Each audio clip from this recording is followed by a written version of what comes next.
ആ ഇടതുപക്ഷത്തിൻ്റെ പ്രതിനിധിയായി പങ്കെടുക്കുന്ന ആളുടെ ചർച്ച ഇങ്ങനെ കേട്ടുകൊണ്ടിരിക്കുകയായിരുന്നു. അപ്പോൾ ഞാൻ ആകെ കൺഫ്യൂസ്ഡായി. ഞാൻ ഇന്ന് മറ്റേ ഇലക്ഷൻ കഴിഞ്ഞപ്പോൾ റിസൾട്ടിൻ്റെ സർട്ടിഫിക്കറ്റ് തന്നതിനകത്ത് ആര്യാടൻ ഷൗക്കത്ത് ജയിച്ചു എന്നാണ് കാണുന്നത്. മനോരമ അടക്കമുള്ള മാധ്യമങ്ങൾ റിപ്പോർട്ട് ചെയ്തതും ആര്യാടൻ ഷൗക്കത്ത് ജയിച്ചു എന്നാണ്. അപ്പോൾ ഞാനിവിടെ വന്നിരുന്നതിന് ശേഷം എന്തെങ്കിലും മാറ്റം ഉണ്ടായിട്ടുണ്ടോ എന്ന് എനിക്കറിയില്ല. അപ്പോൾ എനിക്ക് ആകെ കൺഫ്യൂഷനായിപ്പോയി. ഇപ്പോൾ അദ്ദേഹം പറഞ്ഞത് കേട്ട് കഴിഞ്ഞപ്പോൾ സ്വരാജാണ് ജയിച്ചത്, ആര്യാടൻ ഷൗക്കത്ത് പരാജയപ്പെട്ടു എന്നാണ് അദ്ദേഹം പറഞ്ഞ് നിർത്തിയെടുത്തതെന്ന് ഞാൻ മനസ്സിലാക്കേണ്ടത്. അപ്പോൾ ഏറ്റവും മിനിമം നമ്മളൊരു തെരഞ്ഞെടുപ്പിൽ മത്സരിച്ച് പരാജയപ്പെട്ടാൽ അത് പരാജയപ്പെട്ടു, ജനങ്ങൾ ഞങ്ങളെ തോൽപ്പിച്ചു എന്ന് തന്നെ പറയാതെ അവിടെ 300 വോട്ട് കൂടി, ഇവിടെ 400 വോട്ട് കൂടി, ആ മറ്റേതിനേക്കാൾ ആ 15 വോട്ട് അങ്ങോട്ട് പോയില്ലേ, ഇവിടുത്തെ 22 വോട്ട് ഇങ്ങോട്ട് വന്നില്ലേ എന്നൊക്കെ പറഞ്ഞ് ജനങ്ങളുടെ മുന്നിൽ അവരുടെ ജനവിധിയെ പിന്നെയും പരിഹസിക്കുക. നിങ്ങൾ പരിഹസിച്ചോളൂ, അത് തന്നെയാണ് ഞങ്ങൾക്ക് സന്തോഷമുള്ള കാര്യം. പക്ഷേ അതിന് പിന്നെയും ജനങ്ങൾ നിങ്ങളുടെ മുഖത്ത് ആഞ്ഞടിക്കും എന്നുള്ള കാര്യത്തിൽ ഒരു തർക്കവും വേണ്ട. അപ്പോൾ തോറ്റു എന്ന് പറഞ്ഞതിന് ശേഷം ബാക്കിയുള്ള കാര്യങ്ങളൊക്കെ പറയാമല്ലോ. അതല്ലാതെ ഇപ്പോൾ ഇദ്ദേഹം പറഞ്ഞു അവിടെ 300 വോട്ട് കൂടി, ശ്രീ വി.ഡി. സതീശൻ അങ്ങനെ പറഞ്ഞില്ലേ, ആ 3000 വോട്ട് ഇങ്ങോട്ട് വന്നില്ലേ. അപ്പോൾ ഞാൻ ചോദിക്കുന്നത്, അപ്പോൾ ഇപ്പോൾ സത്യപ്രതിജ്ഞ ചെയ്യാൻ പോകുന്നത് ശ്രീ എം സ്വരാജാണോ? എനിക്ക് അറിയാൻ പാടില്ലാത്തതുകൊണ്ട് ചോദിക്കുകയാണ്. ഇനി നിഷയുടെ ചോദ്യം, തെരഞ്ഞെടുപ്പാകുമ്പോൾ സ്വാഭാവികമായിട്ടും നമുക്ക് എതിരെ നിൽക്കുന്ന ആളുകൾ നമ്മളെ വിമർശിക്കുക എന്ന് പറയുന്നത് വളരെ സ്വാഭാവികമാണ്. പക്ഷേ എനിക്ക് ഇപ്പോൾ ഞാൻ പറഞ്ഞിട്ടാണ് ശ്രീ സ്വരാജ് സ്ഥാനാർത്ഥിയായതെന്നൊന്നും ഞാൻ വിചാരിക്കുന്നില്ല. പക്ഷേ UDF-ന് വളരെ നിർബന്ധമുണ്ടായിരുന്നു, ഉത്തരവാദിത്തത്തോടെയാണ് പറയുന്നത്. UDF-ന് വളരെ നിർബന്ധമുണ്ടായിരുന്നു. CPM-ന് ഒഴിഞ്ഞു മാറാൻ കഴിയാത്ത ഉത്തരവാദിത്തപ്പെട്ട ആരെങ്കിലും തന്നെ സ്ഥാനാർത്ഥിയാകണം. തൃക്കാക്കരയിൽ CPM മത്സരിച്ചില്ല, പകരം സ്വതന്ത്രനെ മത്സരിച്ചു. പരാജയപ്പെട്ടപ്പോൾ ഒരു ഉളുപ്പുമില്ലാതെ ഈ ചങ്ങാതിമാർ വന്നിരുന്നു പറഞ്ഞത് അവിടെ സ്വതന്ത്രനെ നിർത്തിയതുകൊണ്ട് തോറ്റുപോയി എന്നാണ്. പാലക്കാട് ഇതിനേക്കാൾ വലിയ കോലാഹലം ഉണ്ടാക്കി. എന്നിട്ട് ഇവർ തോറ്റുപോയപ്പോൾ ഇവർ വന്ന് പറഞ്ഞത് പാർട്ടി മാറിയാളെ മത്സരിപ്പിച്ചതുകൊണ്ടാണ് തോറ്റത്. അപ്പോൾ ഞങ്ങൾക്ക് UDF-ന് വളരെ നിർബന്ധമുണ്ടായിരുന്നു CPM-ന്റെ ഉത്തരവാദിത്തപ്പെട്ട ഒരാൾ മത്സരിക്കണം എന്നുള്ളതിനകത്ത്. അതിപ്പോൾ CPM തന്നെ പറയുന്നുണ്ടല്ലോ ഞങ്ങളുടെ നമ്പർ 1 കാൻഡിഡേറ്റ് ആണെന്ന്. അങ്ങനെയാണ് എങ്കിൽ ഞങ്ങൾ കുഴിച്ച കുഴിയിൽ അവർ വന്ന് വീണതിനകത്ത് ഞങ്ങൾക്ക് സന്തോഷമേ ഉള്ളൂ. അത് മറ്റു വേറെ തരത്തിലൊന്നുമല്ല. ഞങ്ങൾ എന്തായാലും വെല്ലുവിളിച്ച് വരുത്തുന്നത് ഇവരെ വാഴിക്കാൻ വേണ്ടിയിട്ടല്ലോ. സ്വാഭാവികമായിട്ട് അവരുടെ കൂട്ടത്തിലെ ഏറ്റവും പ്രമുഖനെന്ന് അവർ പറയുന്ന ആളെ തന്നെ വീഴ്ത്താൻ വേണ്ടിയിട്ടാണ്. ഇനിയും ഇവർ പറയുന്ന നമ്പർ 1 കാൻഡിഡേറ്റ് ഇവരുടെയാണ്, ഇവരുടെ വാദമാണ് നമ്പർ 1 കാൻഡിഡേറ്റ്. ആ കാൻഡിഡേറ്റ് ഈ തെരഞ്ഞെടുപ്പിൽ ഇപ്പോൾ കണക്കുകളൊക്കെ പറഞ്ഞതുകൊണ്ട് ഞാനും ചില കണക്കുകൾ പറയാം. ആ കാൻഡിഡേറ്റ് ശ്രീ എം സ്വരാജ്, അദ്ദേഹം ജനിച്ച പോത്തുകലിലെ 118 നമ്പർ ബൂത്തിൽ 71 വോട്ടിന് അദ്ദേഹം പിന്നിലാണ്. അദ്ദേഹം ജനിച്ച ആ പോത്തുകൽ പഞ്ചായത്തിൽ 307 വോട്ടിന് അദ്ദേഹം പിന്നിലാണ്. ഞങ്ങൾക്ക് ലീഡുണ്ട്. ഇനിയും അദ്ദേഹം പഠിച്ച ഒരിക്കൽ കൂടി ഒരു വട്ടം കൂടി അങ്ങനെ എന്തൊക്കെയോ നൊസ്റ്റാൾജിക് പരിപാടികളൊക്കെ സംഘടിപ്പിച്ച ചുങ്കത്തറ മർത്തോമ കോളേജ് ഇരിക്കുന്ന 149 നമ്പർ ബൂത്ത്, ആ 149 നമ്പർ ബൂത്തിൽ ഞങ്ങൾക്ക് 95 വോട്ടിൻ്റെ ലീഡുണ്ട്. അദ്ദേഹം പഠിച്ച സ്ഥാപനങ്ങളിരിക്കുന്ന ചുങ്കത്തറ പഞ്ചായത്തിൽ ഞങ്ങൾക്ക് 1287 വോട്ടിൻ്റെ ലീഡുണ്ട്. ഇനി അദ്ദേഹം ഇപ്പോൾ വീട് വെച്ച് താമസിക്കുന്ന നിലമ്പൂർ മുനിസിപ്പാലിറ്റിയിലെ 40 നമ്പർ ബൂത്തിൽ 202 നമ്പർ ബൂത്തിൽ ഞങ്ങൾക്ക് 40 വോട്ടിൻ്റെ ലീഡുണ്ട്. അദ്ദേഹം ഇപ്പോൾ താമസിക്കുന്ന അതേ നിലമ്പൂർ മുനിസിപ്പാലിറ്റിയിൽ ഞങ്ങളുടെ ആകെ ലീഡ് 3967. ഏത് നിലമ്പൂർ? ഇവരുടെ മുനിസിപ്പൽ ചെയർമാൻ ഇരിക്കുന്ന നിലമ്പൂരിൽ. അപ്പോൾ അദ്ദേഹം ജനിച്ചിടത്ത് ഞങ്ങൾക്ക് ലീഡ്, അദ്ദേഹം പഠിച്ചിടത്ത് ഞങ്ങൾക്ക് ലീഡ്, ഇപ്പോൾ അദ്ദേഹം ജീവിച്ചിരിക്കുന്നിടത്ത് ഞങ്ങൾക്ക് ലീഡ്. അപ്പോൾ എന്ത് കണക്കിനെ പറ്റിയിട്ടാണ് ഇവർ പറയുന്നത്? ഞങ്ങൾ അങ്ങനെയൊന്നുമുള്ള നമ്പറിലേക്കല്ല പോകുന്നത്. ഞങ്ങൾ ജനങ്ങളുടെ മുന്നിൽ ജീവൽ പ്രശ്നങ്ങൾ വെച്ചു. ഇവർ വിവാദങ്ങൾ ഉണ്ടാക്കാൻ നോക്കി. ഞങ്ങൾ എന്താ വെച്ചത്? ഞങ്ങൾ ഡേ 1-ൽ ഞങ്ങളുടെ ആദ്യത്തെ ക്യാമ്പയിൻ എന്തായിരുന്നു? നിലമ്പൂരിൻ്റെ ഏറ്റവും പ്രധാനപ്പെട്ട രാഷ്ട്രീയ വിഷയം മാൻ ആനിമൽ കോൺഫ്ലിക്റ്റ് ആണ്. ആ മാൻ ആനിമൽ കോൺഫ്ലിക്റ്റിൽ ഇരകളാക്കപ്പെട്ടവർ, അതിൽ രക്തസാക്ഷിത്വം വരിച്ച മനുഷ്യന്മാർ, ഉറ്റവർ, ഉടയവർ, ബന്ധുക്കൾ, സുഹൃത്തുക്കൾ, അവരെ വെച്ചിട്ട് ഞങ്ങൾ സംഗമം നടത്തി. ആ സംഗമം PCC-യുടെയും UDF-ൻ്റെയും ഒക്കെ നേതൃത്വത്തിൽ അത് ആസൂത്രണം ചെയ്തു. ആ പരിപാടിയുമായിട്ട് ഞങ്ങൾ മുന്നോട്ട് പോയി. അതിന് വളരെ പോസിറ്റീവ് റെസ്പോൺസ് ഉണ്ടായി. ഞങ്ങളുടെ സ്ഥാനാർത്ഥി കൺവെൻഷൻ ഇടയ്ക്കാണ് ശ്രീ KC വേണുഗോപാൽ വന്നിട്ട് പെൻഷൻ വിഷയം ഞങ്ങൾ വെച്ച എല്ലാ കെണിയിൽ ഇവർ വന്ന് വീണു. പെൻഷൻ വിഷയം അദ്ദേഹം ഓപ്പൺ ചെയ്തു. ശ്രീ KC വേണുഗോപാൽ പെൻഷൻ വിഷയം ഓപ്പൺ ചെയ്തപ്പോഴത്തേക്കിന് മുഖ്യമന്ത്രി തൊട്ട് മുഴുവൻ ആളുകളും ഇറങ്ങി. ഇവർ പെൻഷൻകാരെ വെച്ചിട്ട് സംഗമം നടത്തി. ആ സംഗമത്തിൽ പങ്കെടുത്ത ആളുകൾ പോലും ഞങ്ങൾ വോട്ട് ചെയ്തു. കാരണം എന്താ? പെൻഷൻ കൃത്യമായി കേരളത്തിൽ കിട്ടുന്നില്ല എന്നുള്ളത് പച്ചയായ യാഥാർത്ഥ്യമാണ്. നമ്മുടെ കെട്ടിട നിർമ്മാണ തൊഴിലാളികളുണ്ട്, 17-18 മാസമായി ആ സാധുക്കൾക്ക് അവർ അംശാദായം അടയ്ക്കുന്ന, ഞാനും ശ്രീമതി നിഷയും ഇവിടെ ഇരിക്കുന്ന ഇടതുപക്ഷത്തിൻ്റെ പ്രതിനിധിയും ഒക്കെ ഒരു വീട് വെച്ചാൽ നമ്മൾ കൂടി അതിലേക്ക് പങ്കുവഹിക്കുന്ന പെൻഷൻ കിട്ടിയിട്ട് 17-18 മാസമായി. അപ്പം ഞങ്ങൾ ഈ പെൻഷൻകാരുടെ സംഗമം നടത്തി. അത് ജനങ്ങൾക്കിടയിൽ വലിയ ചർച്ചയുണ്ടായി. ഞങ്ങൾ ഏത് നിലയിലാണ് പുറകിലേക്ക് പോയത് ശ്രീമതി നിഷ? ആധികാരികമായ വിജയമല്ലേ? ഒരു പഞ്ചായത്ത് ഒഴികെ ബാക്കി എല്ലായിടത്തും ഞങ്ങൾക്ക് ലീഡ്, ഒരുവിധം എല്ലാ റൗണ്ടിലും ഞങ്ങൾക്ക് ലീഡ്. ഈ ലീഡൊക്കെ കാണിക്കുന്ന ആധികാരിക വിജയം എന്നാണ്. ഞങ്ങളിത് പെട്ടെന്നുണ്ടായൊരു വിജയമൊന്നുമല്ല. ശ്രീ PV അൻവർ എന്ന് പറയുന്ന അവിടുത്തെ CPM-ന്റെ സിറ്റിംഗ് MLA രാജിവെച്ചപ്പോൾ ആ ദിവസം തന്നെ PCC ശ്രീ AP അനിൽകുമാർ എന്ന് പറയുന്ന KPCC ഇപ്പോഴത്തെ വർക്കിംഗ് പ്രസിഡന്റ് ചുമതല കൊടുത്തു. അതിനുശേഷം പുതിയതായിട്ട് ബൂത്തുകൾ രൂപപ്പെട്ടു. മൊത്തം 263 ബൂത്തുകൾ ഉണ്ടായിരുന്നു. ആ 223 ബൂത്തുകളിലും PCCയുടെയും UDFിന്റെയും നേതൃത്വത്തിൽ കമ്മിറ്റികൾ എടുത്തു. UDF കമ്മിറ്റിയും അതുപോലെ തന്നെ ബൂത്ത് കമ്മിറ്റി, കോൺഗ്രസിന്റെ ബൂത്ത് കമ്മിറ്റിയും എടുത്തു. അതിനുശേഷം ബൂത്ത് കൺവെൻഷനുകൾ വിളിച്ചു. അതിനുശേഷം സിസ്റ്റമാറ്റിക് ആയിട്ട് പോഷക സംഘടനകളുടെ വർക്ക് ഉണ്ടായി. അപ്പോൾ എല്ലാ ഘട്ടത്തിലും ഇപ്പോൾ സ്ഥാനാർത്ഥി ഇവർ പറഞ്ഞല്ലോ ഞങ്ങൾ ഏറ്റവും വലിയ നിലപാടുള്ള ആൾ മത്സരിക്കുന്നു എന്ന് പറഞ്ഞല്ലോ. ഇവർക്ക് ചെയ്യാൻ കഴിയുന്ന എല്ലാം ഇവർ ചെയ്തില്ലേ? കേരളത്തിലെ മുഴുവൻ മന്ത്രിമാരുടെ പട, 10 വീടുകൾക്കൊരു ഒരു ജനപ്രതിനിധി എന്ന നിലയിൽ ഇവരുടെ സംവിധാനം, ജില്ലാ സെക്രട്ടേറിയറ്റ് മെമ്പർമാർ, സംസ്ഥാന സെക്രട്ടറി, പക്ഷത്തിന്റെ പ്രതിനിധി. പിന്നെയും അദ്ദേഹം എനിക്ക് തോന്നുന്നു നിലമ്പൂരിനെ പറ്റി വലിയ ധാരണയില്ല എന്ന് തോന്നുന്നു. ഞാൻ ശ്രീ M സ്വരാജ് ജനിച്ച സ്ഥലവും ഇപ്പോൾ താമസിക്കുന്ന സ്ഥലത്തെ പറ്റിയൊക്കെ പറഞ്ഞത് ഇപ്പോൾ ചില സ്ഥലങ്ങളില്ലേ അവിടെ UDFനായിരിക്കും സ്വാധീനം എന്നാണ്. അദ്ദേഹത്തിന്റെ അറിവിലേക്കായിട്ട് പറയുകയാണ്. ശ്രീ M സ്വരാജ് ജനിച്ചു വളർന്ന പോത്തുകൽ എന്ന് പറയുന്ന പഞ്ചായത്ത് ഭരിച്ചുകൊണ്ടിരിക്കുന്നത് CPM ആണ്. ആ CPM ഭരിക്കുന്ന പഞ്ചായത്തിലാണ് ശ്രീ M സ്വരാജ് പിന്നിൽ പോവുകയും ഞങ്ങൾ ലീഡ് എടുക്കുകയും ചെയ്തത്. ശ്രീ M സ്വരാജ് ഇപ്പോൾ താമസിച്ചുകൊണ്ടിരിക്കുന്ന നിലമ്പൂർ മുനിസിപ്പാലിറ്റി, അതും CPM ആണ് ഭരിക്കുന്നത്. ആ നിലമ്പൂർ മുനിസിപ്പാലിറ്റിയിൽ ഞങ്ങൾക്ക് ഏതാണ്ട് 3967 വോട്ടിൻ്റെ ലീഡാണ് ആ മുനിസിപ്പാലിറ്റിയിൽ മാത്രമുള്ളത്. അപ്പോൾ അതുകൊണ്ട് ഇപ്പോൾ ഇവരുടെ തന്നെ വാദത്തെ ഞാൻ വെക്കുകയാണ്. ഇവർ പറഞ്ഞ കാര്യങ്ങൾ മാത്രം ഞാൻ എടുക്കുന്നു. ഇടതുപക്ഷത്തിൻ്റെ പ്രതിനിധി ഇവിടെ സംസാരിച്ചപ്പോൾ പറഞ്ഞ കാര്യങ്ങൾ അവരെന്തൊക്കെയാണ് പറഞ്ഞു? ഒന്ന്, അവരവതരിപ്പിച്ച ഏറ്റവും ബെസ്റ്റ് കാൻഡിഡേറ്റ്. അപ്പോൾ എൻ്റെ ചോദ്യം, നിങ്ങളുടെ ഏറ്റവും ബെസ്റ്റ് കാൻഡിഡേറ്റിന് നിങ്ങൾ 9 വർഷക്കാലമായി ഭരിക്കുന്ന നിങ്ങളുടെ സിറ്റിംഗ് സീറ്റിൽ പോലും ജയിക്കുവാൻ കഴിയുന്നില്ല എങ്കിൽ നിങ്ങളുടെ രാഷ്ട്രീയ അമ്പെ പരാജയപ്പെടുകയല്ലേ? ഒന്ന്, നിങ്ങളുടെ ഏറ്റവും ബെസ്റ്റ് കാൻഡിഡേറ്റിന് നിങ്ങൾ ഭരിച്ചുകൊണ്ടിരിക്കുന്ന അദ്ദേഹത്തിൻ്റെ വീടിരിക്കുന്ന പഞ്ചായത്തിൽ ലീഡെടുക്കാൻ കഴിയുന്നില്ല എന്ന് പറയുമ്പോൾ ആ ബെസ്റ്റ് കാൻഡിഡേറ്റിൻ്റെ വീഴ്ചയാണോ നിങ്ങളുടെ വീഴ്ചയാണോ? ഇനി നിങ്ങളുടെ ബെസ്റ്റ് കാൻഡിഡേറ്റിന് അദ്ദേഹം ഇപ്പോൾ താമസിച്ചുകൊണ്ടിരിക്കുന്ന നിങ്ങൾ ഭരിക്കുന്ന മുനിസിപ്പാലിറ്റിയിൽ ലീഡെടുക്കാൻ കഴിയുന്നില്ല എന്ന് പറയുമ്പോൾ നിങ്ങളുടെ ബെസ്റ്റ് കാൻഡിഡേറ്റിൻ്റെ പരാജയമാണോ നിങ്ങളുടെ പരാജയമാണോ? അതൊന്ന് ജനങ്ങളുടെ മുന്നിൽ അവതരിപ്പിച്ചാൽ മതി. ഒന്ന്. രണ്ട്, ഇദ്ദേഹം തന്നെ പറഞ്ഞു കുടുംബ യോഗങ്ങളിലെല്ലാം ഞങ്ങൾ പോയിട്ട് ഞങ്ങൾ പ്രോഗ്രസ് റിപ്പോർട്ട് അവതരിപ്പിച്ചു. അപ്പോൾ PR ഏജൻസികളെ കൊണ്ട് നിങ്ങൾ തയ്യാറാക്കിയ പ്രോഗ്രസ് റിപ്പോർട്ട് നിലമ്പൂരിലെ നിങ്ങളുടെ സിറ്റിംഗ് മണ്ഡലത്തിലെ ജനത തോട്ടിലേക്ക് വലിച്ചെറിഞ്ഞു അല്ലേ? ചാലിയാർ പുഴയിലേക്ക് വലിച്ചെറിഞ്ഞു എന്ന് തന്നെയല്ലേ അതിൻ്റെ അർത്ഥം? ഇത് തന്നെ ഞങ്ങളും പറയുന്നുള്ളൂ. നിങ്ങളുടെ പ്രോഗ്രസ് റിപ്പോർട്ടുകൾ ഫേക്കാണ്.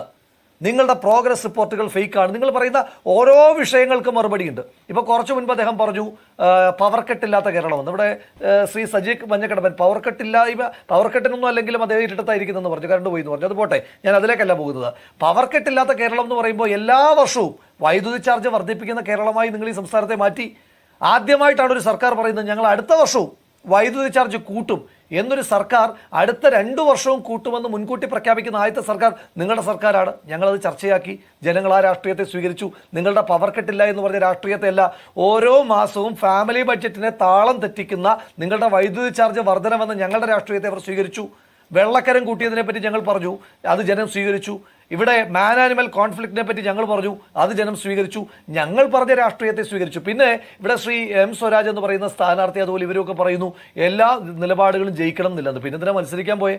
അപ്പോൾ ഇവർ ജയിക്കുന്ന തെരഞ്ഞെടുപ്പുകൾ മാത്രമാണോ നിലപാടുകളുടെ വിജയം? ബാക്കിയുള്ളവരൊക്കെ ജയിക്കുമ്പം ഈ ജനങ്ങൾക്ക് നിലപാടില്ലാത്തവരാണോ? ഇങ്ങനെ ജനങ്ങളെ നിങ്ങൾ മുൻപ് ശ്രീമതി പ്രിയങ്ക ഗാന്ധിക്ക് വോട്ട് ചെയ്ത ജനതയെ തീവ്രവാദികളെന്ന് വിളിച്ചു. ആ ജനത തിരിച്ചിറങ്ങി നിന്നിട്ട് നിങ്ങളുടെ സിറ്റിംഗ് സീറ്റിൽ തോൽപ്പിച്ചിരിക്കുന്നത്. ഒരു തർക്കവും വേണ്ട. നിങ്ങളിങ്ങനെ നിരന്തരമായി ജനങ്ങളെ വെല്ലുവിളിക്കുകയും അധിക്ഷേപിക്കുകയും ചെയ്യുമ്പോൾ ജനം അതിനോട് റിയാക്ട് ചെയ്യും. നിങ്ങൾ ജയിച്ചാൽ മാത്രമാണ് നിലപാട്. നിങ്ങൾ ആരാണ് ഈ നിലപാട്? ഇപ്പൊ ഇവിടെ പറയുന്നു ഇവിടുത്തെ സ്ഥാനാർത്ഥിയുടെ നിലപാടിനെ പറ്റി. എന്ത് നിലപാടാണ്? പാർട്ടിക്കൊപ്പമുള്ള നിലപാടല്ലാതെ ഏത് നിലപാടാണ് പറഞ്ഞത്? ഒന്ന് പറഞ്ഞു തന്നേ. ഇവിടെ ആശാസമരം നടക്കുന്നു. കുറേയേറെ സ്ത്രീകൾ പൊരുവെയിലത്തും പെരുമഴയത്തും ഇവിടെ സമരമിരിക്കുന്നു. ആ സമരത്തെ പറ്റിയിട്ട് കമ എന്നൊരു അക്ഷരം ഈ പറയുന്ന നിലപാടുള്ള സ്ഥാനാർത്ഥി പറഞ്ഞ് ഞാൻ കേട്ടിട്ടില്ല. ഈ മലപ്പുറം ജില്ലയെ ആദ്യം VS പറഞ്ഞു അവിടുത്തെ കുട്ടികൾ പരീക്ഷയ്ക്ക് പാസ്സാകുമ്പോൾ കോപ്പി അടിച്ച് ജയിച്ചാണെന്ന് പറഞ്ഞു. ആ ജില്ലക്കാരൻ കൂടിയായി നിലപാടിന്റെ രാജകുമാരൻ കമ എന്നൊരു അക്ഷരം മിണ്ടിയിട്ടുണ്ടോ? അവിടെ പ്രിയങ്ക ഗാന്ധിക്ക് വോട്ട് ചെയ്ത ആളുകളെല്ലാം തീവ്രവാദികളാണെന്ന് പറഞ്ഞ് ആ ജില്ലയെ പിന്നെയും ആക്ഷേപിച്ചു. ഈ നിലപാടിന്റെ രാജകുമാരൻ കമ എന്നൊരു അക്ഷരം മിണ്ടിയിട്ടുണ്ടോ? ഒരു ജില്ലയെ സ്വർണ്ണക്കടത്തുകാരെന്ന് പറഞ്ഞ് ആക്ഷേപിച്ചു. മുഖ്യമന്ത്രി കേരളത്തിൽ ഏറ്റവും അറിയപ്പെടുന്ന സ്വർണ്ണക്കടത്ത് കേസിനകത്ത് പ്രതിയായ സ്വപ്ന സുരേഷ് മലപ്പുറം ജില്ലക്കാരിയാണോ? ജയിലിൽ കിടന്ന ശിവശങ്കരൻ മലപ്പുറം ജില്ലക്കാരനാണോ? എന്നിട്ടും ആ ജില്ലയെ ആക്ഷേപിച്ചു. അന്നേരം ഈ നിലപാടിന്റെ രാജകുമാരൻ കമ എന്നൊരു അക്ഷരം മിണ്ടിയോ? TP ചന്ദ്രശേഖരനെ കൊന്നു, കമ എന്നൊരു അക്ഷരം ഈ നിലപാടിന്റെ രാജകുമാരൻ മിണ്ടിയിട്ടുണ്ടോ? ജിഷ്ണു പ്രണോയ് കൊല്ലപ്പെട്ടു, മുഖ്യമന്ത്രി തിരിഞ്ഞു നോക്കിയില്ല കുടുംബത്തെ, ഈ നിലപാടിന്റെ രാജകുമാരൻ കമ എന്നൊരു അക്ഷരം മിണ്ടിയിട്ടുണ്ടോ? അപ്പം നിങ്ങളൊക്കെ പറയുന്നു ഇങ്ങനെ വാഴ്ത്തിപ്പാടുന്ന കേരളത്തിൽ ഇപ്പുറത്തെ രണ്ട് സ്ഥാനാർത്ഥികൾ മത്സരിക്കുക. ശ്രീമതി നിഷ, എനിക്ക് അതിനകത്തുള്ള പരാതിയൊന്നുമല്ല പറയുന്നത്. ഒരാളൊരു സാംസ്കാരിക നായകൻ തന്നെ മത്സരിക്കുകയാണ്. 4 ദേശീയ അവാർഡ് കിട്ടിയ ആളാ. 4 ദേശീയ അവാർഡ് കിട്ടിയ ഒരാൾ അപ്പുറത്ത് മത്സരിക്കുമ്പോൾ ഇപ്പുറത്ത് കുറച്ച് സെലക്റ്റീവായി അവാർഡ് ആഗ്രഹിക്കുന്ന ചില ഇടതുപക്ഷ സാംസ്കാരിക നായകർ വന്നു നിന്നിട്ട് കരഘോഷം മുഴക്കുക, സാംസ്കാരിക ഘോഷയാത്ര നടത്തുക, കെട്ടുകാഴ്ച നടത്തുക, ഇടതുപക്ഷ സാംസ്കാരിക കെട്ടുകാഴ്ച. ഇവർക്കൊക്കെ ഈ വിഷയങ്ങളിൽ ഈ നിലമ്പൂരിൽ വന്ന് തെരഞ്ഞെടുപ്പിൽ സംസാരിച്ച ഏതെങ്കിലും ഒരു സാംസ്കാരിക നായകനെ നമ്മൾ ആശാസമരത്തിൽ കണ്ടിട്ടുണ്ടോ? അതല്ലാതെ ഒരുപാട് സാംസ്കാരിക നായകന്മാരും എഴുത്തുകാരും കവിമാരും ഒക്കെ നന്നായി പ്രതികരിച്ചിട്ടുണ്ട്, അവരുടെ നിലപാടുകളും വന്നിട്ടുണ്ട്. അതല്ലാതെ ഈ CPM-ന്റെ അവാർഡ് കാംക്ഷിച്ച് നിൽക്കുന്ന കുറേയേറെ സാംസ്കാരിക കൂട്ടായ്മയെ നിങ്ങൾ കൊണ്ടുവന്നു, നിങ്ങൾ നിങ്ങളുടെ മുഖ്യമന്ത്രിയുടെ നേതൃത്വത്തിലുള്ള ഫുൾ ടീമിനെ കൊണ്ടുവന്നു. ഇതെല്ലാം പരാജയപ്പെട്ടതിന് ശേഷം പിന്നെയും അതിന്റെ ഉത്തരവാദിത്തം മുഴുവൻ ജനങ്ങൾ ഏറ്റെടുക്കണം. നിങ്ങളെ തോൽപ്പിച്ചതിൻ്റെ എന്ന് പറഞ്ഞാൽ ജനങ്ങൾ ഏറ്റെടുക്കും. ജനങ്ങൾ ഉത്തരവാദിത്തത്തോടെയാണ് നിങ്ങളെ തോൽപ്പിച്ചത്. നിങ്ങളുടെ സിറ്റിംഗ് മണ്ഡലത്തിൽ ജനങ്ങൾ നിങ്ങളെ തോൽപ്പിച്ചു. അത് നിങ്ങൾ ആദ്യം അംഗീകരിച്ചതിന് ശേഷം ബാക്കി പറ. അതല്ലാതെ ഏത് വിഷയത്തിനകത്താണ് നിങ്ങളുടെ ഈ നിലപാടിന്റെ രാജകുമാരൻ പാർട്ടിക്ക് അതീതമായ ഒരു നിലപാട് പറഞ്ഞതാ? പാർട്ടി തെറ്റിയുമ്പോൾ ചൂണ്ടിക്കാണിച്ചിട്ടുണ്ടോ? എപ്പോഴേലും ഏതെങ്കിലും ഒരു വിഷയത്തിൽ ചൂണ്ടിക്കാണിച്ചിട്ടുണ്ടോ? ഇല്ലല്ലോ. അപ്പൊ പാർട്ടിയോടൊപ്പം നിൽക്കുന്ന നിലപാട് അത് ഈ നാട്ടിൽ എല്ലാവരും എടുക്കുന്നതാ. അതല്ലാതെ അതെന്തോ ഒരു വലിയ ഘോഷിക്കേണ്ടതെന്നോ ആഘോഷിക്കപ്പെടേണ്ടതായിട്ടുള്ള കാര്യമൊന്നുമില്ല. അത് കുറച്ച് സെലക്റ്റീവായ സാംസ്കാരിക നായകന്മാരും കുറച്ച് സെലക്റ്റീവായിട്ടുള്ള പാർലമെന്റ് തെരഞ്ഞെടുപ്പിന്റെ പാറ്റേൺ അല്ല നിയമസഭാ തെരഞ്ഞെടുപ്പിനെന്ന് സ്ഥിരമായി പറയുന്ന ആളുകൾ മാത്രമല്ല, ശ്രീ രാഹുൽ ഗാന്ധിയും ശ്രീമതി പ്രിയങ്ക ഗാന്ധിയും പോലെയുള്ള ആളുകൾ മത്സരിക്കുന്ന തെരഞ്ഞെടുപ്പിലെ വോട്ടിനെ മറ്റൊരു തെരഞ്ഞെടുപ്പുമായിട്ട് എങ്ങനെയാണ് താരതമ്യപ്പെടുത്താൻ പറ്റുന്നതെന്ന് തന്നെ എനിക്കറിയില്ല. അദ്ദേഹം ഇതൊക്കെ സീരിയസ് ആയിട്ടാണ് പറയുന്നതെങ്കിൽ എനിക്ക് അദ്ദേഹത്തോട് സഹതാപം മാത്രമേ ഉള്ളൂ. അതല്ല ഇന്ന് എന്തെങ്കിലുമൊക്കെ ഒന്ന് പറയണമല്ലോ എന്ന് കരുതിയിട്ട് പറയുന്നതാണെങ്കിൽ എനിക്ക് അതിനകത്ത് പ്രയാസമില്ല. പിന്നെ അദ്ദേഹം പറയുന്നതിനിടയിൽ എൻ്റെ പഞ്ചായത്തിനെ പറ്റി പറഞ്ഞു. എൻ്റെ പഞ്ചായത്തിൻ്റെ യുക്തിയല്ല സഹോദര. എൻ്റെ പഞ്ചായത്ത് അങ്ങ് പറഞ്ഞത് ശരിയാണ്. എൻ്റെ പഞ്ചായത്ത് പള്ളിക്കൽ പഞ്ചായത്ത് കാലാകാലങ്ങളായി CPM ഭരിക്കുന്ന പഞ്ചായത്താണ്. അവിടെ CPM-ന് വലിയ സ്വാധീനമുള്ള പഞ്ചായത്താണ്. ആ പഞ്ചായത്തിൽ ഞങ്ങളൊക്കെ പൊതുപ്രവർത്തനം തുടങ്ങിയതിന് ശേഷമാണ് എൻ്റെ വാർഡ് അടക്കം UDF ജയിക്കാൻ തുടങ്ങിയത്. അത് വിട്ടേക്കൂ, അതല്ലല്ലോ ഇവിടുത്തെ വിഷയം. ഇവിടുത്തെ വിഷയം നിങ്ങളുടെ ബെസ്റ്റ് കാൻഡിഡേറ്റ് എന്ന് നിങ്ങൾ തന്നെ പറയുന്ന ആൾ നിങ്ങളുടെ സിറ്റിംഗ് സീറ്റിൽ തോക്കുന്നു. 1. 2, CPM ഭരിച്ചുകൊണ്ടിരിക്കുന്ന അദ്ദേഹത്തിന്റെ വീട് നിൽക്കുന്ന പഞ്ചായത്തിൽ പിന്നിൽ പോകുന്നു എന്ന് പറയുന്നതിനെ എങ്ങനെയാണ് കാലാകാലങ്ങളായി CPM ജയിച്ചുകൊണ്ടിരിക്കുന്നത് എൻ്റെ പഞ്ചായത്തുമായിട്ട് ഏത് താരതമ്യമാണ്? അങ്ങൊരു അഭിഭാഷകനല്ലേ? ഇങ്ങനൊരു വാദം പറഞ്ഞു കഴിഞ്ഞാൽ പെറ്റി കേസിന് പോകുന്ന ആൾക്ക് ജീവപര്യന്ത ശിക്ഷ കിട്ടത്തില്ല എൻ്റെ പൊന്നു സഹോദര. 2, അദ്ദേഹം ഇപ്പം ജീവിച്ചുകൊണ്ടിരിക്കുന്ന മുനിസിപ്പാലിറ്റി, ആ മുനിസിപ്പാലിറ്റിയും CPM ഭരിക്കുന്ന മുനിസിപ്പാലിറ്റിയാണ്. CPM ഭരിക്കുന്ന മുനിസിപ്പാലിറ്റിയിൽ ഞങ്ങൾക്ക് 3967 വോട്ടിന് ലീഡെന്ന് പറയുന്നതിനെ ഏത് കുയുക്തി വെച്ചിട്ടാണ് കാലാകാലങ്ങളായി CPM ജയിച്ചുകൊണ്ടിരിക്കുന്നത് എൻ്റെ പഞ്ചായത്തുമായിട്ടൊക്കെ താരതമ്യപ്പെടുത്തുന്നത്? ഇതെല്ലാം പറഞ്ഞാൽ അങ്ങേക്ക് എന്തെങ്കിലും ആത്മസംതൃപ്തി കിട്ടുമെങ്കിൽ സന്തോഷം, ഞാനത് വിട്ടു. ഇനി 2, പാലക്കാട് തെരഞ്ഞെടുപ്പിനെ പറ്റി പറഞ്ഞു. ഇവരിങ്ങനെ പറഞ്ഞോട്ടെ, പാലക്കാട്ടെ ജനങ്ങൾ വർഗീയമായിട്ടാണോ എന്നെ ജയിപ്പിച്ചത്? പാലക്കാട് എവിടെയാണ് UDF-ന് മേൽക്കോയ്മയില്ലാത്തത്? പാലക്കാടിന്റെ ചരിത്രത്തിലെ ഏറ്റവും വലിയ ഭൂരിപക്ഷം നൽകിയ ഒരു നാട് UDF-നെ ജയിപ്പിക്കുമ്പോൾ പിന്നെയും പോയി അത് വർഗീയമായി ചിന്തിക്കുന്നവരുടെ വോട്ടാണെന്ന് ഇദ്ദേഹം പറയുന്നത്. വ്യക്തിപരമായി പാലക്കാട്ടെ ജനങ്ങളെ അധിക്ഷേപിക്കുന്നതായതുകൊണ്ട് എനിക്ക് ശക്തമായ പ്രതിഷേധമുണ്ട്. പാലക്കാടിന്റെ പേരിൽ ആ പ്രതിഷേധം അറിയിക്കുവാൻ ആഗ്രഹിക്കുന്നു. നിങ്ങൾ അവിടെ സാധ്യമാകുന്ന എല്ലാ വൃത്തികേടുകളും കാണിച്ചിട്ട്, എല്ലാ സർക്കാർ മിഷനറികളെ ഉപയോഗിച്ചിട്ട് അവിടുത്തെ ജനങ്ങൾ നിങ്ങളെ പരാജയപ്പെടുത്തിയതാണ്. ആ മണ്ഡലത്തിന്റെ ചരിത്രത്തിൽ ഏറ്റവും വലിയ ഭൂരിപക്ഷം നൽകിയിട്ടാണ് പാലക്കാട് UDF-നെ ജയിപ്പിച്ചത്. അത് വിട്ടേക്കൂ. ഇനി അദ്ദേഹം ഇവിടെ പറയുകയാണ് ഇവിടെ SDP-യുടെ വോട്ട് കുറഞ്ഞു. എൻ്റെ പൊന്നു സഹോദരൻ, SDP-യുടെയും RSS-ന്റെയും CPM-ന്റെയും ഒക്കെ വോട്ട് കുറച്ച് ജയിക്കുക എന്നുള്ളതാണ് ഞങ്ങളുടെ പണി. അതല്ലാതെ CPM-ന് വോട്ട് കൂടുതൽ പിടിച്ചു തരികയും SDP-ക്ക് കൂടുതൽ വോട്ട് പിടിച്ചു തരികയും RSS-ന് കൂടുതൽ വോട്ട് പിടിച്ചു തരികയും ചെയ്യുന്നത് ഞങ്ങളുടെ പണിയല്ല. അത് വേണമെങ്കിൽ നിങ്ങൾ ചെയ്തോണം, അതായത് പാർട്ടിക്കാർ ചെയ്തോണം. ഞങ്ങൾ നിലമ്പൂരിന്റെ ജനങ്ങളോടാണ് വോട്ട് ചോദിച്ചത്. അതല്ലാതെ നിങ്ങളുടെ ഒരു ജില്ലാ സെക്രട്ടേറിയറ്റ് മെമ്പർ പറഞ്ഞല്ലോ ശ്രീ സ്വരാജിന് ജയിക്കണമെങ്കിൽ സുഡാപ്പികളുടെ വോട്ട് വേണം, അദ്ദേഹത്തിന്റെ ഭാഷയാണ്. RSS-കാരൻ സംഘികളുടെ വോട്ട് വേണം, എല്ലാവരുടെയും വോട്ട് വേണം എന്ന് നിങ്ങളുടെ ഒരു ജില്ലാ സെക്രട്ടേറിയറ്റ് മെമ്പർ പ്രസംഗിച്ചതുപോലെ ഒന്നും ഞങ്ങൾ പറഞ്ഞിട്ടില്ല. ഞങ്ങൾ കൃത്യമായി പറഞ്ഞിട്ടുണ്ട്, ഈ തെരഞ്ഞെടുപ്പിൽ മതേതര ചേരിയിൽ നിൽക്കുന്ന ആളുകളുടെ വോട്ടാണ് ഞങ്ങൾക്ക് വേണ്ടത്. വർഗീയമായി ചിന്തിക്കുന്ന ഒരാളുടെ വോട്ടും ഞങ്ങൾക്ക് വേണ്ട എന്ന് പറഞ്ഞ് ഞങ്ങൾ ഫേസ് ചെയ്തൊരു തെരഞ്ഞെടുപ്പ്. ആ തെരഞ്ഞെടുപ്പിൽ ആളുകൾ ഞങ്ങളെ ജയിപ്പിച്ചു കഴിയുമ്പോൾ പിന്നെ BJP-ക്ക് SDP-ക്ക് വോട്ട് കുറഞ്ഞു. അത് നിങ്ങൾ വേണേ പോയി ചോദിക്കില്ല. എന്തുകൊണ്ട് ജമാഅത്തെ മതരാഷ്ട്രവാദികളല്ല എന്നാണ് നിങ്ങൾ പറഞ്ഞത്? എന്റെ പൊന്നു സഹോദരൻ, ഒന്ന് ചർച്ചക്കിടയിൽ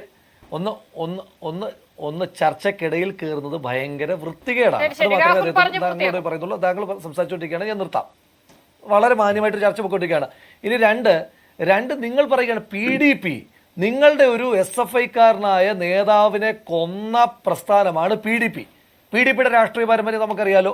ആ PDP-യെ നിങ്ങളുടെ മുന്നണിയുടെ ഭാഗമായിട്ട് നിർത്തിയിട്ട് നിങ്ങൾക്കൊപ്പം നിന്ന് വോട്ട് പിടിച്ചതിന് ശേഷമാണ് നിങ്ങൾ ഈ നാട്ടിലിറങ്ങിയിട്ട് മതേതരത്വം പ്രസംഗിച്ചുകൊണ്ടിരിക്കുന്നത്. ചില്ലറ ഉളുപ്പൊക്കെ വേണ്ടേ? ഇനി ഇതേ നിലമ്പൂർ നിയോജക മണ്ഡലത്തിൽ ഇപ്പൊ ജമാഅത്തെ ഇസ്ലാമിയാണോ നിങ്ങളുടെ പ്രശ്നം? ഇതേ നിലമ്പൂർ നിയോജക മണ്ഡലത്തിൽ ഒരു പഞ്ചായത്തിൽ ജമാഅത്തെ ഇസ്ലാമിയായിട്ട് കഴിഞ്ഞ പഞ്ചായത്ത് തെരഞ്ഞെടുപ്പിൽ നിങ്ങൾ ധാരണ ഉണ്ടാക്കിയില്ലേ? വെൽഫെയർ പാർട്ടിയായിട്ട് നിങ്ങൾ ധാരണ ഉണ്ടാക്കിയില്ലേ? ഈ നിലമ്പൂർ നിൽക്കുന്ന മലപ്പുറം ജില്ലയിൽ 22 പഞ്ചായത്തിൽ വെൽഫെയർ പാർട്ടി, ജമാഅത്തെ ഇസ്ലാമി നേതൃത്വം കൊടുക്കുന്ന വെൽഫെയർ പാർട്ടി നിങ്ങളും തമ്മിൽ തെരഞ്ഞെടുപ്പ് സഖ്യം ഉണ്ടായിരുന്നു 22 പഞ്ചായത്തിൽ. എന്നിട്ട് വന്നിട്ട് നിങ്ങൾക്ക് പിന്തുണ പിൻവലിച്ചതിന് ശേഷം ജമാഅത്തെ ഇസ്ലാമി വർഗീയവാദികൾ, നിങ്ങൾക്ക് അങ്ങോട്ട് പിന്തുണ പ്രഖ്യാപിച്ച എല്ലാം വിശുദ്ധർ. ആ പരിപാടിയൊന്നും ജനങ്ങളുടെ മുന്നിൽ ചെലവാകാത്തതുകൊണ്ടാണ് ജനങ്ങൾ മുഖമടച്ച് നിങ്ങൾക്ക് ശിക്ഷ തന്നിരിക്കുന്നത്. അതൊന്നും നിങ്ങൾ കേൾക്കണ്ട. നിങ്ങൾ പിന്നെയും പറഞ്ഞു വർഗീയവാദികളാണെന്ന് പറഞ്ഞു. ഒന്ന് ശ്രീ വിജയരാഘവൻ പറഞ്ഞതിന്റെ ശിക്ഷ ഇപ്പൊ അനുഭവിച്ചുകൊണ്ടിരിക്കുന്നതിന്റെ പല കാരണങ്ങളിൽ ഒന്നതാണ്. ഇനി നിങ്ങൾ പറഞ്ഞു പാലക്കാടിനെ അധിക്ഷേപിക്കുക, നിങ്ങൾ തൃക്കാക്കരെ അധിക്ഷേപിക്കുക. നിങ്ങൾ ഏത് തെരഞ്ഞെടുപ്പിലാണ് തോറ്റു എന്ന് പറയുന്നത്? പുതുപ്പള്ളി നിങ്ങൾ തോറ്റു എന്ന് പറഞ്ഞു. പുതുപ്പള്ളി കഴിയുമ്പോൾ നിങ്ങൾ വേറൊരു ന്യായം പറയും, തൃക്കാക്കര കഴിയുമ്പോൾ വേറൊരു ന്യായം പറയും, പാലക്കാട് കഴിഞ്ഞപ്പോൾ ഒരു ന്യായം പറഞ്ഞു, വയനാട് കഴിഞ്ഞപ്പോൾ ഒരു ന്യായം പറഞ്ഞു, ഇപ്പോൾ ഇതാ നിലമ്പൂർ കഴിയുമ്പോഴൊരു ന്യായം പറയും. ഇനി 2026 ആണ്ടിൽ നിങ്ങൾ അധികാരഭ്രഷ്ടരായി, നിങ്ങൾക്ക് അധികാരം നഷ്ടമായി കഴിയുമ്പോഴും നിങ്ങൾ മറ്റൊരു കാരണം പറയും. അപ്പോഴും പറയും നിലപാട് ഞങ്ങളുടേതായിരുന്നു, ആ വോട്ട് ഞങ്ങൾക്ക് തന്നെ കിട്ടിയത്, എന്നിട്ട് നിങ്ങൾ സാങ്കേതികത്വം മാത്രമാണ്. ഉദാഹരണം ചോദിച്ചത് തീർച്ചയായിട്ടും ശ്രീമതി നിഷ, ഞങ്ങൾക്ക് ആത്മവിശ്വാസമുണ്ട്. എന്തുകൊണ്ടാണ്? ജനങ്ങളിൽ ഞങ്ങൾക്ക് വിശ്വാസമുണ്ട്. ജനങ്ങളെ ഈ സർക്കാർ ഇത്രയേറെ ദ്രോഹിച്ചുകൊണ്ടിരിക്കുകയാണ്. എല്ലാ വിഭാഗം ഇപ്പൊ ചർച്ച നടത്തുന്ന ശ്രീമതി നിഷ അടക്കമുള്ള മാധ്യമപ്രവർത്തകരോട് ഈ സർക്കാരിന്റെ നിലപാടെന്താ? കുറച്ച് മാധ്യമപ്രവർത്തകരൊക്കെ ഉണ്ട് സർക്കാരിന്റെ ചില പ്രോത്സാഹന അവാർഡുകൾക്കും പിന്നെ സർക്കാർ തരുന്ന കുറച്ച് സർക്കാരും പാർട്ടിയും ഒക്കെ തരുന്ന പണത്തിനുമൊക്കെ പിന്നാലെ പോയി മാധ്യമപ്രവർത്തനത്തെ നശിപ്പിക്കുന്ന ചില ആളുകളുണ്ട്.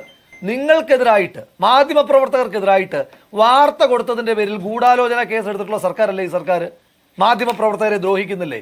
പൊതുപ്രവർത്തകരെ ദ്രോഹിക്കുന്നില്ലേ?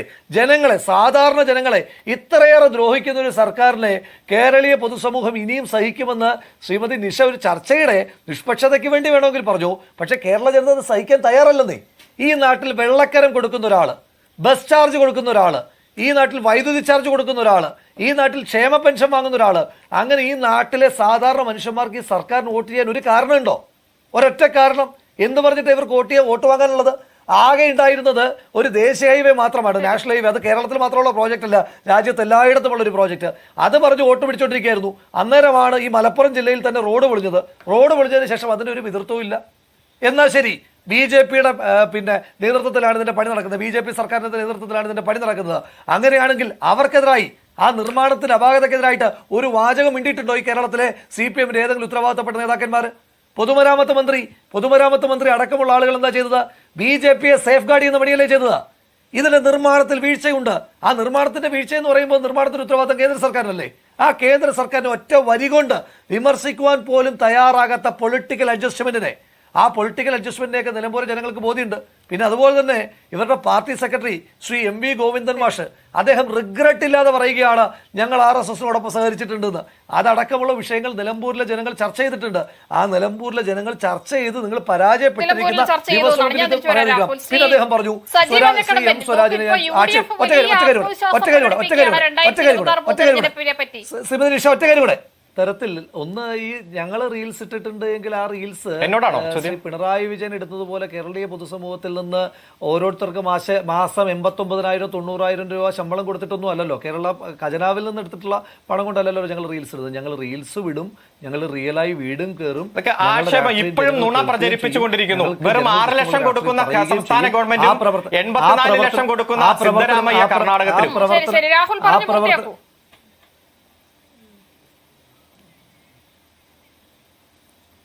ഇങ്ങനെയൊക്കെ ഇടയ്ക്ക് കയറിയിട്ടൊന്നും ഒരു കാര്യമില്ല. ഇനി ഒരു തിരിച്ചുവരവ് നിങ്ങൾക്ക് ജനങ്ങൾ തരില്ല. അത് നിങ്ങൾ ഉൾക്കൊള്ളാൻ നിങ്ങൾ തയ്യാറാകണം. നിങ്ങൾ തിരുത്തണം എന്നൊന്നും ഞാൻ പറയില്ല. കാരണം നിങ്ങൾ സ്വപ്നം കണ്ടോ? സ്വപ്നം കാണുമ്പോൾ നല്ല രൂപത്തിൽ തന്നെ സ്വപ്നം കണ്ടോ തന്നെ പോയാൽ മതി. ജനങ്ങൾ എന്ത് സംസ്കാരാണ്, എന്ത് സംസ്കാരം. ഒരാൾ സംസാരിക്കുമ്പോൾ ഇടയ്ക്ക് കയറി ഇങ്ങനെ സംസാരിക്കുക എന്ന് പറഞ്ഞാൽ എന്ത് സംസ്കാരം അത്? എന്ത് സംസ്കാരം? ഈ ചർച്ചയിൽ ഇതുവരെ വേറെ ആരെങ്കിലും അങ്ങോട്ടും ഇങ്ങോട്ടും പറഞ്ഞിട്ടുണ്ടോ? നമ്മളുടെ ചർച്ചയല്ലേ, ഒരു ചർച്ചയല്ലേ, ഇതൊരു സംസ്കാരമുള്ള പണിയാണോ കാണിക്കുന്നത്? പോട്ടെ. അപ്പൊ ഞാൻ പറഞ്ഞത് നിങ്ങൾ സംസ്കാരം ഒന്നും പഠിപ്പിക്കേണ്ട, നമുക്കറിയാലോ. നിങ്ങൾ ഉയർത്തിപ്പിടിക്കുന്ന സംസ്കാരം എന്ത്, LDF ഉയർത്തിപ്പിടിക്കുന്ന സംസ്കാരം എന്ത്, ഇതൊക്കെ പൊതുസമൂഹത്തിലുണ്ട്. ദയവായി ശ്രീ അരുൺകുമാർ സഹകരിക്കണം. ശ്രീ രാഹുൽ പറഞ്ഞു പൂർത്തിയാക്കും. ഇവരൊക്കെ ഇങ്ങനെയൊക്കെ തന്നെ ചെയ്യട്ടെന്ന്. ഇവരൊക്കെ ജനങ്ങൾ എക്സ്പോസ്ഡ് ആകുന്നത്, ഇവരുടെ രാഷ്ട്രീയം എക്സ്പോസ്ഡ് ആകുന്നതൊക്കെ നമ്മൾ കണ്ടുകൊണ്ടിരിക്കുകയല്ല. ഇവരുടെ ഇൻടോളറൻസ് ഒക്കെ ജനങ്ങൾ കണ്ടുകൊണ്ടിരിക്കുകയല്ല. അതുകൊണ്ട് അവർക്ക് പരമാവധി സമയം കൊടുത്താൽ മതി. അവരെ ജനങ്ങൾ എക്സ്പോസ് ചെയ്യുന്നുണ്ട്, ജനങ്ങളുടെ മുന്നിൽ അവർ എക്സ്പോസ്ഡ് ആകുന്നുണ്ട്. അപ്പോൾ അതിനകത്ത് ഞങ്ങൾക്ക് സന്തോഷമുണ്ട്. പിന്നെ CPM-ന് വേണ്ടി വാടകയ്ക്ക് എടുത്തിട്ടുള്ള ഏതെങ്കിലുമൊക്കെ മാധ്യമങ്ങൾ പറയുന്നതല്ലല്ലോ ഞങ്ങളുടെ സ്ട്രാറ്റജി. ഞങ്ങളുടെ സ്ട്രാറ്റജിയൊക്കെ ഞങ്ങൾ തീരുമാനിക്കും. ആ സ്ട്രാറ്റജി ജനങ്ങൾക്ക് മുന്നിൽ ഞങ്ങൾ വെക്കും. ജനങ്ങൾ അത് സ്വീകരിക്കുന്നുമുണ്ട്. അപ്പോൾ അതുകൊണ്ട് അത്തരം കാര്യങ്ങളിലൊന്നും ഇങ്ങനെയൊക്കെ ആളുകളെ തമ്മിൽ കുത്തിത്തിരിച്ചിട്ട് എന്തെങ്കിലും ഒരു നേട്ടം ഉണ്ടാക്കാൻ പറ്റുമോ? എന്നാൽ പിന്നെ അതിനകത്തൊരു സാധ്യതയുണ്ടോ എന്ന് CPM അനുകൂലമായിട്ടുള്ള ഏതെങ്കിലുമൊക്കെ മാധ്യമ സ്ഥാപനം നടത്തുന്ന പ്രചാരണങ്ങൾക്ക് പിന്നാലെ പോകാൻ ഞങ്ങൾക്ക് തൽക്കാല സമയമില്ല. ഞങ്ങൾ കൂടുതൽ ഈ വിജയത്തിൽ കൂടുതൽ വിനയാന്വതരായി ജനങ്ങൾക്കിടയിലേക്ക് പോകും. അവിടെ റിയലായി ഞങ്ങൾ പോകും. ആ റിയലായി പോകുന്നതിന് വേണ്ടി വന്നാൽ സ്വന്തം പോക്കറ്റിൽ നിന്ന് കാശ് മുടക്കിയിട്ട് റീൽസും ഇടും. എന്തായാലും പൊതുഖജനാവിൽ നിന്ന് പണം എടുത്തിട്ട് റീൽസ് ഇടാൻ ഉദ്ദേശിക്കുന്നില്ല.